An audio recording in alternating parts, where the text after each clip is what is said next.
Hi guys, I'm Shmee. Hello to you. Welcome back to the channel and welcome today to London for one of my spontaneous errand vlogs. Now you might be wondering why the FF is behind me, given that I told you I'd already had my last drive in it.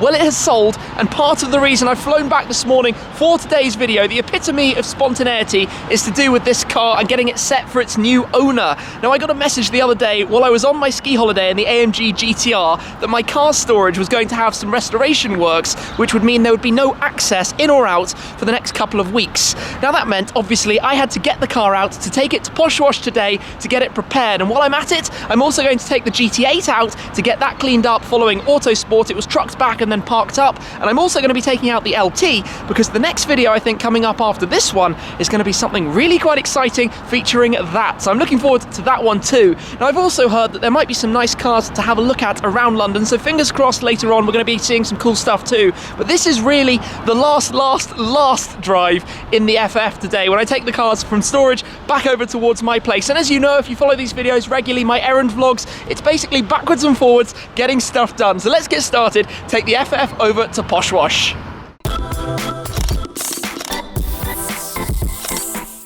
Really and truly, I have had an amazing time owning the FF. It was my first Ferrari, the first ownership experience, but also the adventures, the journeys, the memories, and the videos that we've shared in the time since I bought this car and surprise revealed it to you on YouTube.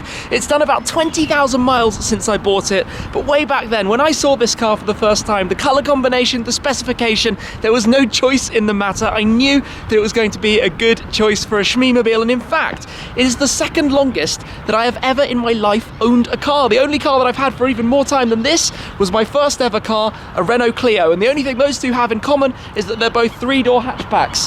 But what a journey it's been with this. We're back in a parking spot that you might have seen it before, here in Hyde Park in central London. That's really where I felt I wanted to start today, a place that I filmed a number of cars when I've been saying farewell to them. But this is the last time you're going to see it in a video, I'm sure now. So let's jump in and get on the way. And the key is going to be unwrapped. It's got its tracker fob. It's going to be unwrapped, obviously, back to red before it goes to the new owner. But I'm going to miss this V12. I'm sure it's not going to be the last time in my life I own a Ferrari V12. But that sound is just incredible. Anyway, let's drive it over now. And that's my favorite thing about this car. I mean, it's the combination of the luxuriousness and comfort, and you can probably see an interesting Phantom that's just gone off the side there. It's the combination of comfort, luxuriousness, as well as Ferrari sporty characteristics. That naturally aspirated V12, there is nothing really else that combines this style into a car other than the GTC 4 Lusso. So one day, that's the dream, or maybe an 812 Superfast if I decide I don't need the back seats, but not for now. I've got enough other cars to worry about that are on the horizon. But just gentle wail in the background of the V12, the downshift, it's such a monumental sound. I'm really sounding like I shouldn't be getting rid of this car, aren't I? I'm a massive sales pitch for it. Oh, there's another Rolls Royce coming past. They are absolutely everywhere today. You can probably just catch the Wraith there now. And it looks like he's coming alongside. Nice. Anyway, down into Posh Wash we go. It feels like a strange goodbye, and I know the car doesn't actually look that dirty, but I think if you're giving a car to a new owner, you should do everything you can to make it clean and shiny. And it's a bit dusty and could do with being a tiny bit better because it hasn't been washed since the last time I drove it. So we'll make that spotless and perfect. And as always, you can see there are some nice cars around here. There's a 570 GT just there. There's a Brabus G-Wagon right here. There's a Cayman comes through, and then, oh, there's an old Mini. That's quite nice. And in the back, oh, Aventador SV under the cover, and in the very back there is a blue Vanquish, which is quite nice too, but that's cool, with the gold wheels against the blue. Top marks for that. Distractions aplenty. Ferrari Speciale, Aston Martin DB11, they'll be having wheel refurbs or painting done here at Posh Wash. And then on this side, the McLaren 720S in a fairly unusual colour. And obviously Bentley Mulsanne there, and I think that was the noise of another Bentley driving around the car park too. Plenty to see down here right now. You can hear that the construction has started, but let us unlock the GT8, pop open the boot so that we can disconnect the trickle charger, because of course we will need to take this one now. So I'll get that out just in there, leave that here for the moment on the floor. You get lights, by the way, that show you that everything's working correctly. Dump my stuff on the passenger side, then we will take this car over to Posh Wash. Time time for monumentally epic startup mode to be engaged. So, key in. Oh yes! And by the way, for those that are wondering, why are there fluffy dice in the GT8? Well, it was a bit of fun at Autosport in the live arena. That was a Christmas present from my sister, who gave me some fluffy dice for my 17th birthday. Now that I'm 30, it seemed fun to have some new ones. Now that I'll stay there because rent doesn't go so well with me. It was entertaining for the show. Anyway, onwards. For some reason, to me, this winter just feels like it's never ending. It's going on, and we've still got 2 months to go until the clocks jump forward and then we get more daylight, which will help me make these videos. But I started early this morning, got here, and it's already getting dark on me, which is just, I don't know, it's nice to have more daylight, right? Anyway, this car, I'm taking it to be washed, even though I know it looks very clean, because of course it took part in the Autosport show, which means it was in the arena. In the arena, you had cars doing donuts and drifting and racing and loads of action, which means basically it's coated in a layer of caked grime. And I want to get rid of that because I'm not going to drive it too much more until the weather starts getting better, because it's more of an event, a weekend, a summer car. So I want to get rid of that so I can put it back in storage, back under cover, and protected it. And you know, it's like a baby, right? You just want to look after it and make sure it's kept in good shape. So we'll get this sorted, get it back to my place, then go get the LT and keep this ringer-roll going and somehow get it all sorted. We're back and it's time to get this cleaner. And if I just quickly come and show you, this is all the grime that you couldn't see before. But as soon as it starts getting washed, look at this. Proper filthy from inside. So yes, that needed a clean. One much cleaner car here at Posh Wash. And just look at that rear end. Look at how wide those rear arches are. The standard Vantage is, well, inches thinner. And here you've got this massive hip sitting in front of this ginormous rear wing. I love this thing, really and truly. It's such a nice car. Anyway, let me take it home. And then I think the next clip will be swapping from that into something that might surprise you. Let's go. And here we have it, my friend's BMW M135i. I think I literally replied to a comment the other day saying that I had never driven an M135i or M140i, and it was about time. Anyway, this has been stored in my parking space at the moment. We're going to take this to my storage and then bring the 675 LT back here later on, which is going to be interesting because, as you can see, this space is not huge. However, I did have my LT coupe parked down here once upon a time, coupe maybe I should say. So let us work out how to do this, and because there's not a whole lot of room around the other side, actually I'm going to come and show you this. Basically it's a climb over affair. Could be possible to open that, bit of a squeeze. So I'm going to climb over through the seats to actually get in here and then take this to go swap over to the McLaren. Did someone say elegant? I think not. There's no easy way to do that, although it's going to be even more fun when I'm doing it with the bucket seats of the McLaren later on. Right, let's start this up. Sounds good. It's been parked here for a couple of weeks, all running completely fine though. How do we do the seats? Lots to learn here.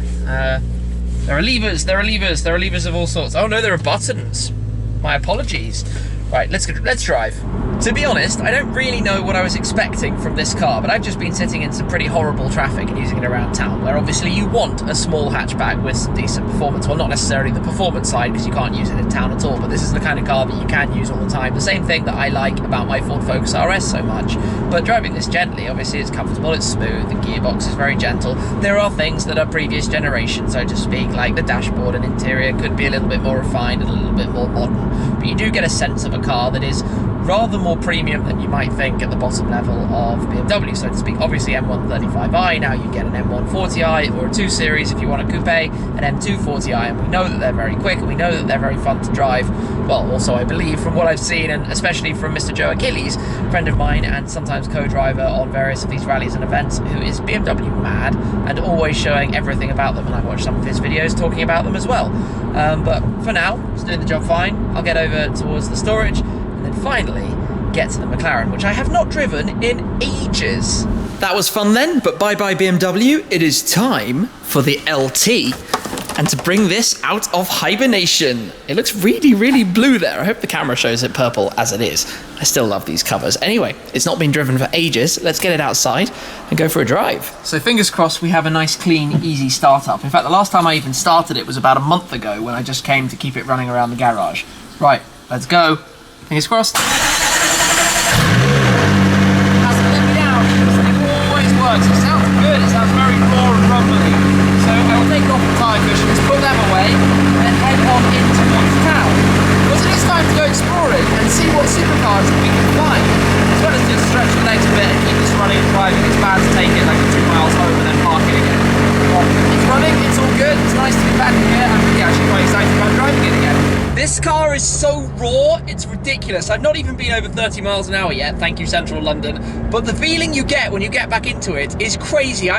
I've done a lot of miles in this car. I've nearly done 10,000 miles in it since I bought it just under a year and a half ago. But still, jumping back in and being behind the wheel, the seating position, how comfortable yet aggressive the seating position feels, how you have so little of the car in front of you, but you've got such a good view over the front scuttle as to where the corners are.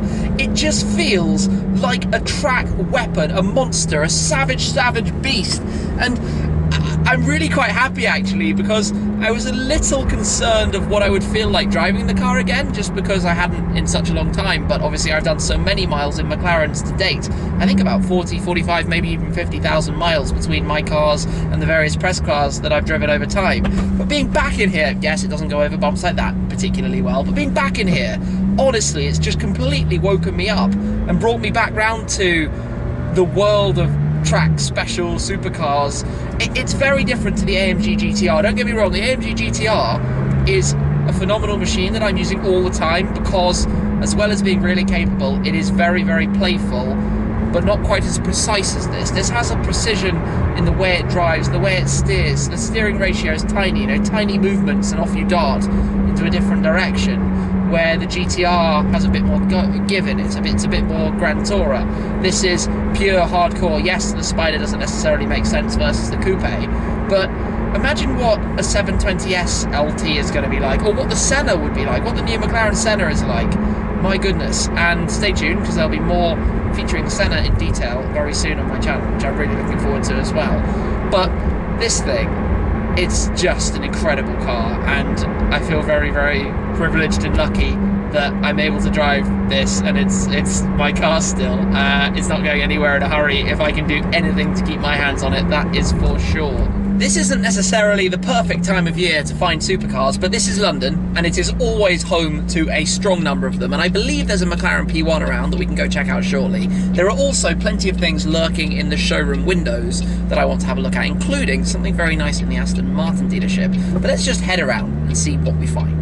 Let's get the exploratory trail commencing then, and the new Aston Martin dealership, Stratzone Aston Martin. This is actually where I bought my GT8 from, but we will come straight past the V12 Vantage S, because in the centre part of the showroom here is this stunning thing, the Vanquish Zagato Volante. Now, of course, you know I had a Vanquish Volante, but the Zagato version is just something else, and I drove the Zagato Coupe, but I think this has to be one of the most beautiful cars that has ever existed. And if we come to the rear, please excuse the noises in the background. Oh, that's an unusual colour DB11 right there.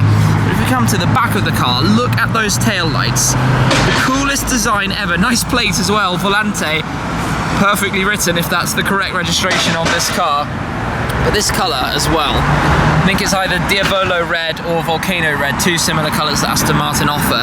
But that is a stunning piece of machinery, very, very nice. And then there is the other side of the Aston Martin showroom as well. So come past the DB11 that is lurking there, and up here you have a couple of other cars stored away inside as well. Oh, Vanquish S, dual tone on that one as well. Vanquish S in the silver with the white accents. Nice the way they do that. And another DB11.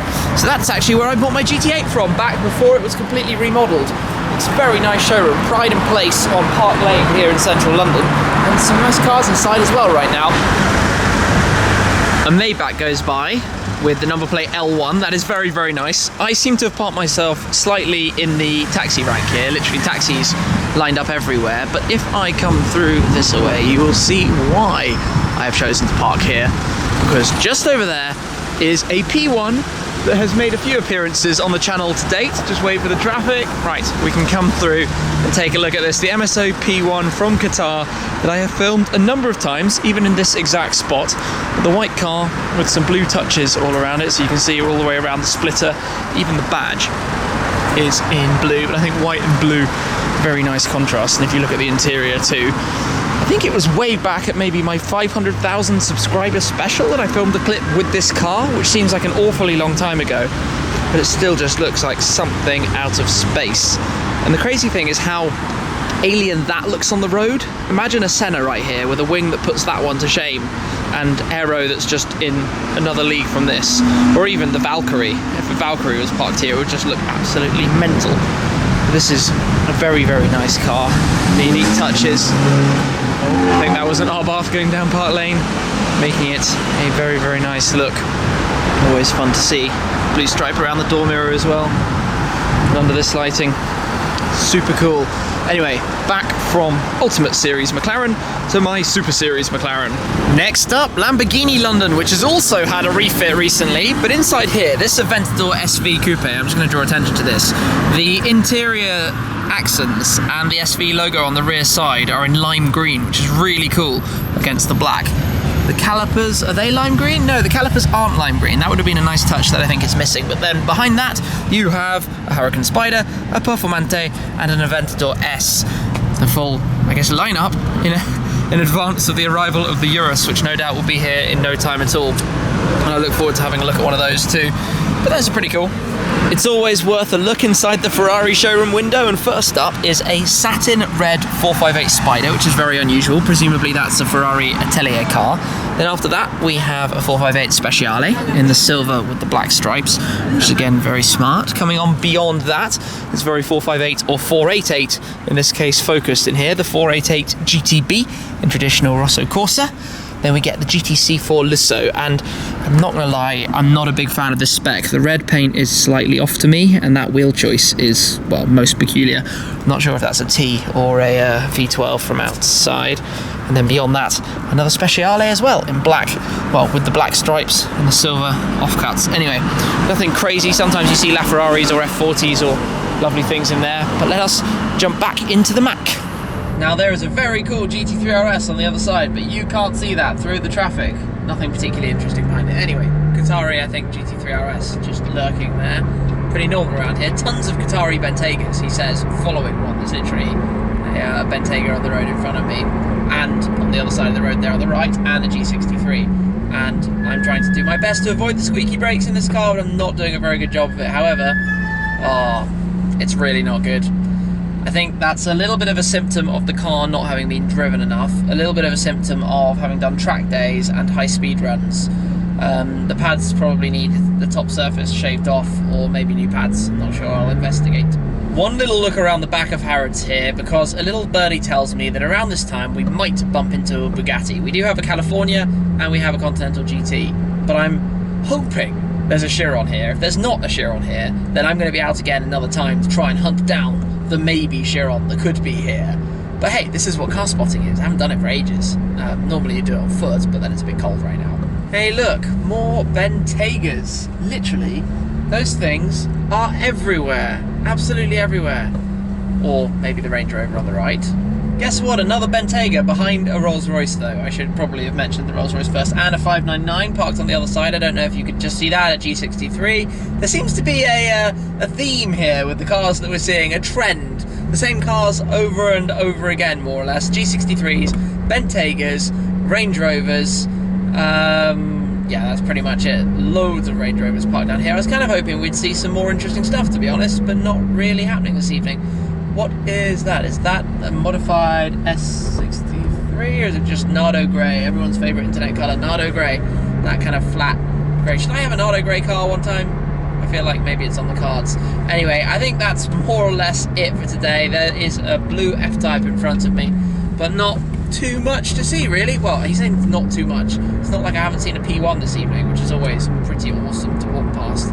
But I am going to head home. It's amazing to have this car back out of hibernation, as I said earlier, back on the roads, back driving again. I'm going to drive it a few more times in the coming videos, so keep your eyes peeled for what is on the horizon. But let us get back home towards the garage, and obviously maybe I'll come back if I spot something else on the way.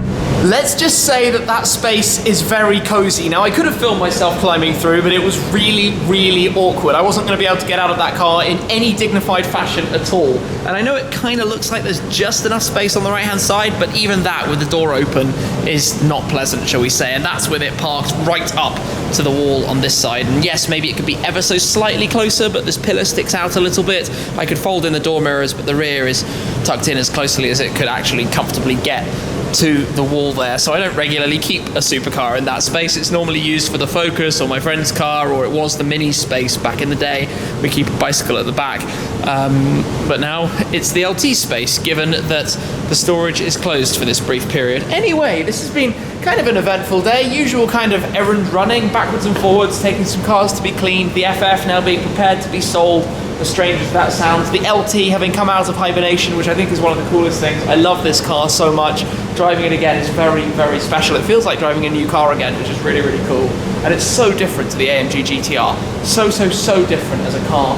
So basically, yeah, that's it for my day. I'm pretty exhausted, I'm not gonna lie. I will go and try and find this Bugatti Chiron at some point that I've mentioned in this video, as well as something else that I told you is coming up. I think I might even have told you exactly what it was. Anyway, it's coming very soon, so watch this space. And that's it for now though, guys. I'll catch up with you again very soon. So thanks as always for watching. I'll see you then. Cheers.